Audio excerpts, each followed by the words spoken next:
Bonjour, c'est Jean Descartes. Dans ce bonus, je vous raconte comment, dans la France de l'Ancien Régime, le souverain était informé des secrets du royaume et du reste du monde.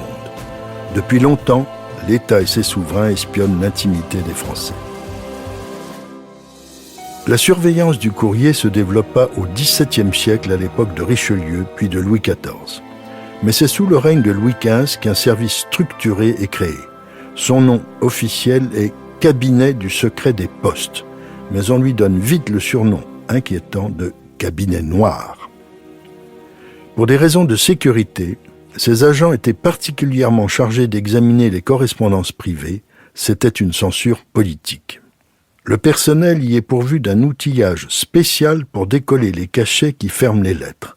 Après avoir lu le contenu, les agents reconstituent le cachet comme si la missive n'avait jamais été ouverte. C'est un travail très délicat, effectué par 4 employés qui ont été spécialement formés sous la direction de l'intendant des postes, un certain Janel.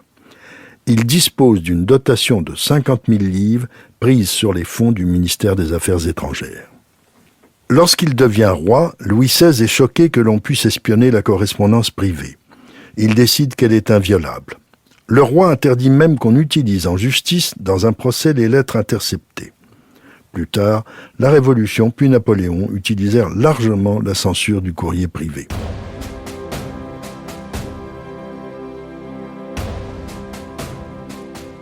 Mais revenons à l'Ancien Régime. En plus de l'espionnage de la correspondance des Français, il est une autre entité où le roi traite des affaires politiques et diplomatiques secrètes, le cabinet. C'est là, à Versailles, que Louis XV recevait ses interlocuteurs. Pour cela, il disposait d'un splendide meuble, son secrétaire à cylindre, commencé par Euben en 1760 et achevé par Riesner en 1769, 2 grands ébénistes de renom. Dans cette merveille de 1,47 m de haut sur 1,98 m de large, qui vient d'être restaurée par 14 corps de métier et que vous pouvez admirer à Versailles, on remarque la pendule à double face. L'une est destinée au roi, l'autre à son visiteur. Ils pouvaient vérifier l'un et l'autre le temps accordé à l'audience. Si Louis XVI conserve cet usage secret de la pièce, son cabinet devient aussi un lieu où va s'écrire l'histoire. Sans que l'on dispose d'éléments formels, on estime que c'est dans cette petite pièce que le 22 mars 1778, Louis XVI reçoit un bonhomme de 70 ans à la mine et aux vêtements rustiques. C'est Benjamin Franklin, personnage fascinant, très intelligent, simple et paisible, inventeur, entre autres, du paratonnerre. Il est accompagné du ministre des Affaires étrangères, Vergennes. L'audience va sceller une alliance de la France avec les insurgents, ces révoltés des colonies anglaises d'Amérique. Ainsi, dans cette pièce dont le mobilier est l'un des plus raffinés du monde, Louis XVI allait soutenir leur volonté d'indépendance contre l'Angleterre et permettre la naissance d'une nation.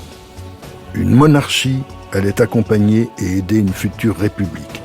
Cet appui devait coûter cher à la France, et pas seulement en emprunt pour financer la guerre d'Amérique.